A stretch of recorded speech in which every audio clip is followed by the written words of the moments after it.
Hello friends, welcome to my channel. तो ये black Cinderella का 8 पार्ट है। अगर आपने इसके पहले के पार्ट नहीं देखे हैं तो डिस्क्रिप्शन में मैं आपको लिंक दे दूंगी, आप वहां जाकर देख सकते हैं। So without wasting any time इस प्यारे से ड्रामे को स्टार्ट करते हैं। तो ड्रामे के स्टार्टिंग में हम देखते हैं कि काम्या और सोरा बहुत ही मन लगाकर अपनी पार्ट टाइम जॉब्स कर रहे होते हैं और कस्टमर्स को भी उनका बात करने का तरीका बहुत अच्छा लगता है, इसीलिए ज्यादा से ज्यादा कस्टमर उन्हीं से सामान लेते हैं। तो जब वो दोनों सामान बेच रहे होते हैं तभी वहाँ पर एक छोटी सी बच्ची आती है और अपनी मम्मी से बोलती है कि मम्मी, गर्ल सेंटा के भी बियर्ड होते हैं। तो उसकी मम्मी उसे बोलती है कि ऐसा नहीं बोलते हैं। तभी काम्या उसके सामने आती है और बोलती है मैरी क्रिसमस। फिर वो बच्ची अपनी मॉम से कहती है कि मॉम, ये गर्ल सेंटा कितनी क्यूट है। तो उसकी मॉम कहती है कि बिल्कुल सही कहा तुमने। उसके बाद वो बच्ची काम्या से केक लेती है और वहाँ पर से चली जाती है। थोड़ी ही देर में रात भी हो जाती है और काम्या अकेले वहाँ पर खड़ी होती है क्योंकि सोरा दुकान में और सामान लेने के लिए गया होता है। तो जब काम्या अकेली खड़ी होती है तो कुछ बदमाश लड़के काम्या को देखते हैं और उसे परेशान करने लग जाते हैं। काम्या उन्हें अपने आप से दूर रहने के लिए बोलती है, लेकिन वो उसकी एक भी नहीं सुनते हैं और उसे परेशान करते रहते हैं और काम्या से कहते हैं कि तुम तो बड़ी क्यूट हो। ऐसा कहकर वो काम्या की सेंटा क्लॉज वाली बियर्ड निकाल देते हैं। जैसे ही वो उसकी बियर्ड निकालते हैं वैसे उसका स्कार दिखने लग जाता है। तो वो उसका स्कार देखकर बोलते हैं कि छी, ये इसके फेस पर कितना ज्यादा गंदा लग रहा है। तभी वहाँ पर सोरा जाता है और वो जिस चीज पर सामान रख कर आता है वो उसी से ही उनमें से एक लड़के पर उससे टक्कर मार देता है। फिर दूसरा वाला लड़का सोरा के कंधे पर हाथ रखता है और उसके लिए गलत बोलने लग जाता है। उसके बाद वो लड़का सोरा को धक्का मार देता है जिसकी वजह से सोरा थोड़ा दूर जाकर गिर जाता है। काम्या जैसे ही सोरा को देखती है तो वो सोरा के पास जाती है और उसकी हेल्प करती है। काम्या और सोरा को परेशान करने के बाद वो दोनों लड़के वहाँ पर से चले जाते हैं। थोड़ी देर बाद सोरा अकेला बैठा होता है। तभी उसके पीछे से काम्या आती है और बोलती है कि क्या हुआ, तुम बहुत उदास लग रहे हो। अच्छा, तो तुम उस इंसिडेंट से उदास हो जब उन लड़कों ने तुम्हें धक्का मारा था। इसमें कौन सी बड़ी बात है, मुझे तो ऐसे कितने धक्के मार रखे हमारी क्लास की लड़कियों ने। तो सोरा कहता है कि नहीं, ऐसा कुछ भी नहीं है, मैं बिल्कुल ठीक हूँ। वैसे भी मुझे इन सब बातों से बिल्कुल भी फर्क नहीं पड़ता है। फिर काम्या सोरा से कहती है कि मुझे माफ कर दो, तुम्हारे साथ ये सब मेरी वजह से हुआ। तो सोरा बोलता है कि काम्या, तुम क्यों ऐसा बोल रही हो, तुम्हारी वजह से ऐसा बिल्कुल भी नहीं हुआ। उसके बाद काम्या सोरा के सामने आकर बैठ जाती है और कहती है कि तुमसे मिलने से पहले मैं हमेशा ये सोचती रहती थी कि लोग मेरे बारे में क्या सोचेंगे। सबके सामने फेक स्माइल करती रहती थी, किसी को भी अपना दुख नहीं बताती थी क्योंकि मैं नहीं चाहती थी कि मेरे दुख के कारण और लोग भी दुखी हों। और सबके सामने ऐसा प्रिटेंड करती थी कि मैं बहुत खुश हूँ, मेरे को इस स्कार की वजह से कुछ हर्ट ही नहीं हुआ। हमेशा हर चीजों को बस हंसते हंसते सह लिया और इसी सब की वजह से लोग मेरे बारे में क्या सोचेंगे और कभी कहीं मैं किसी को ना हर्ट कर दूं, इसी वजह से मैं हमेशा हर्ट होती रही। मुझे लगता था ऐसा सब करके मैं हमेशा खुश रहूंगी, लेकिन मैं बिल्कुल गलत थी। बट जब से तुम मेरी लाइफ में आए हो तब से मुझे मेरी खुद की इम्पोर्टेंस पता चली है और मैंने खुद से ही प्यार करना सीखा है। और ना ही मुझे तब से फर्क पड़ता है कि क्या लोग मेरे बारे में सोचते हैं, कैसा लोग मेरे स्कार को देखकर रिएक्ट करते हैं। जब से तुम मेरी लाइफ में आए हो तब से मैं बहुत ही खुश रहने लग गई हूँ और जिंदगी को जीने में मुझे बहुत ही मजा आ रहा है। बट फिर भी मैं बहुत ही बेकार लड़की हूँ। जब सोरा काम्या की ये सब बात सुनता है तो वो उठता है और केक खाने लग जाता है। तो काम्या बोलती है कि तुम ये क्या कर रहे हो। फिर सोरा उसे बोलता है कि ये केक नीचे गिर गया था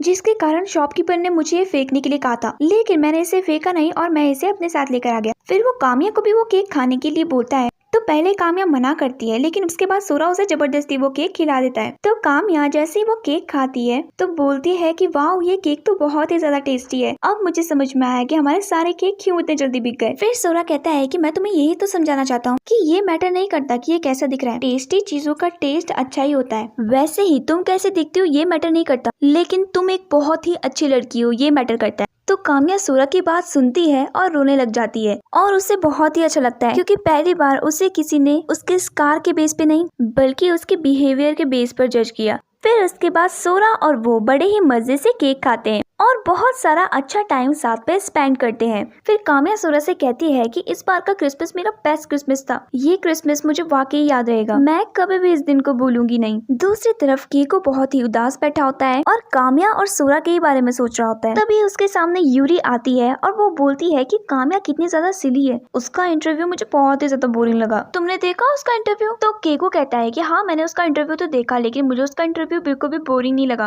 तो यूरी कहती है कि तुम्हारे कहने से क्या होता है। सभी लोगों को उसका इंटरव्यू एकदम पैथेटिक लगा, उसको देखकर ऐसा नहीं लग रहा था जैसे वो इंटरव्यू दे रही हो, ऐसा लग रहा था जैसे कि वो स्पीच सुना रही हो। तो कीको कहता है कि ये बिल्कुल भी सच नहीं है। फिर यूरी कहती है कि तुम्हें नहीं लगता कि आजकल तुम कुछ ज्यादा ही बोल रहे हो। तो तुम शायद भूल गए हो कि तुम मेरे फाइनेंस हो और जो मैं बोलूंगी तुम्हें वही करना होगा। और वैसे भी काम्या सोरा को पसंद करती है, तुम क्या चाहते हो कि सबके सामने वो तुम्हें रिजेक्ट करे और तुम एक विलन बन जाओ? तो केको जोर से यूरी पर चिल्लाता है और बोलता है कि प्लीज बस करो अब। तो यूरी कहती है कि तुम मुझ पर चिल्ला रहे हो, वो भी उस बेवकूफ लड़की की वजह से। फिर केको यूरी से माफी मांगता है और बोलता है कि यूरी मुझे तुम्हें कुछ बताना है। तो यूरी कहती है कि क्या? फिर उसके बाद केको बड़े ही हिम्मत जुटाकर उसे बता ही देता है कि वो काम्या को पसंद करता है और कहता है कि मुझे खुद ही नहीं पता चला कि मैं उसे कब पसंद करने लग गया, क्योंकि मैं तुम्हारा फाइनेंस जो हूँ, तुम्हारी इजाजत के बिना मैं कुछ कहाँ कर सकता हूँ। फिर उसके बाद वो यूरी से माफी मांगता है और कहता है कि मेरा ऐसा कोई भी इरादा नहीं है कि मैं तुम्हें हर्ट करूं, बट मैं हर टाइम बस काम्या के बारे में सोचता रहता हूँ क्योंकि मुझे वो बहुत अच्छी लगती है। मैं तुम्हारे साथ तो रहता हूँ लेकिन मेरा पूरा ध्यान काम्या पर ही जाया रहता है। यूरी को केको की बात सुनकर बहुत ज्यादा गुस्सा आता है और यूरी अपने गुस्से को बिल्कुल भी कंट्रोल नहीं कर पाती है। फिर वो केको का मुंह बंद करती है और उससे कहती है, और कितनी देर तक तुम ऐसी बकवास बातें बोलते रहोगे? तुम्हें क्या लगता है कि तुम ऐसी बकवास करते रहोगे और मैं तुम्हारी बकवास सुनते रहूंगी? फिर केको कहता है कि मुझे पता है कि मेरी गलती है, मुझे माफ कर दो यूरी अगर मैंने तुम्हें हर्ट किया हो तो यूरी उसके मुंह से हाथ हटाती है और बोलते है कि हर्ट? तुम मुझे यूरी को हर्ट करोगे? बट तुम शायद भूल गए हो कि हमारे एंगेजमेंट हमारे पेरेंट्स ने डिसाइड की है और तुम ऐसे ही किसी बेवकूफ लड़की की वजह से हमारी एंगेजमेंट नहीं तोड़ सकते हो। फिर केको कहता है कि यूरी तुम्हें मेरे बारे में जो भी कहना है तुम कह सकते हो, लेकिन प्लीज काम्या के लिए कुछ भी उल्टा मत बोलो। और तुमने बिल्कुल सही कहा कि हमारी एंगेजमेंट हमारे पेरेंट्स ने डिसाइड की है, मुझे ये पता है, बट फिर भी मैं काम्या को पसंद करता हूँ और पहली बार मैं किसी की ना सुनकर अपने दिल की सुनूंगा। और ऐसा कहकर वो वहाँ पे से भाग जाता है और यूरी को बहुत ज्यादा गुस्सा आता है। जैसे ही वो वहाँ पे से भागकर जा रहा होता है तभी यूरी मॉम भी उसे देख लेती है। उसकी मॉम को कुछ भी पता नहीं होता कि वो कहाँ जा रहा है और यूरी भी केको को बस देखती ही रह जाती है और कुछ भी नहीं कर पाती है। और दूसरी तरफ सोरा और काम्या सारा काम खत्म कर अपने घर ही जा रहे होते हैं। तो सोरा काम्या से बोलता है कि तुम इतने सारे केक घर के ले जा रही हो, क्या तुम्हें केक का टेस्ट इतना ज्यादा पसंद आ गया? फिर काम्या बोलती है कि जब मैंने देखा कि शॉपकीपर ये सारे केक फेंकने वाला है तो मैंने सोचा कि क्यों ना मैं इन सबको अपने घर ले जाऊं। फिर सोरा बोलता है कि तुमने बिल्कुल ठीक सोचा। फिर काम्या सोरा को थैंक यू बोलती है उसका क्रिसमस इतना स्पेशल बनाने के लिए। उसके बाद उसे बताती है कि पहले मुझे क्रिसमस बिल्कुल भी पसंद नहीं था, लेकिन ये क्रिसमस मेरा सबसे यादगार और सबसे बेस्ट क्रिसमस है। तो सोरा कहता है कि कोई बात नहीं, मेरा भी ये क्रिसमस बहुत ही यादगार क्रिसमस है। फिर थोड़ी देर में वो चल ही रहे होते हैं तो काम्या अपने स्कार को छुपा देती है। तो सोरा कहता है कि क्या हुआ, तुम ठीक तो हो ना?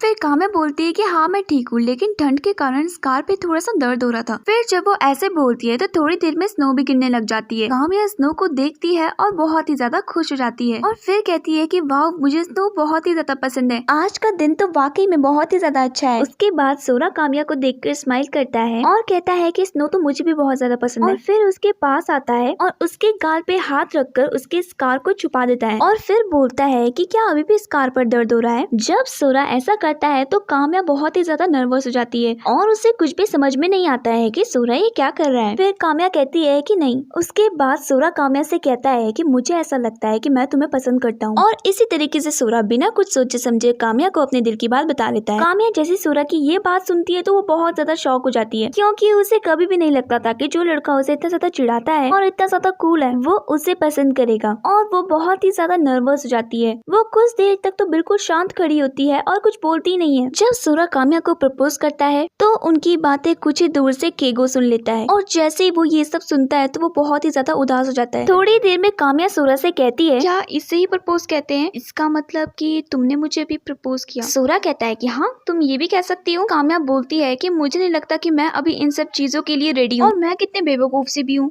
तुम्हें मैं कैसे पसंद आ गई? फिर सोरा कहता है कि बस ऐसे ही। फिर काम्या उससे बोलती है कि फर्स्ट टाइम मुझे किसी ने क्रिसमस के दिन प्रपोज किया और वो बहुत ही ज्यादा नर्वस होने लग जाती है। फिर वो सोरा से माफी मांगती है और कहती है कि मैं अभी इन सब चीजों के लिए मैच्योर नहीं हूँ, इसीलिए मैं अभी कुछ कह नहीं सकती हूँ। फिर सोरा कहता है कि तुम्हारा मन जब करे तुम मुझे तब बता सकती हो कि तुम मेरे लिए क्या फील करती हो और मेरे सवाल का जवाब दे सकती हो। उसके बाद काम्या एक और बार सोरा को सॉरी कहती है और फिर ऐसा कहकर वो दोनों अपने घर चले जाते हैं। और दूसरी तरफ केको काम्या और सोरा को देखता है, काश कि मैं भी काम्या के साथ कुछ क्वालिटी टाइम स्पेंड करता। तो चलिए फ्रेंड्स, आज के लिए बस इतना ही। बाकी का ड्रामा मैं आपको नेक्स्ट वीडियो में सुनाऊंगी। तब तक के लिए बाय।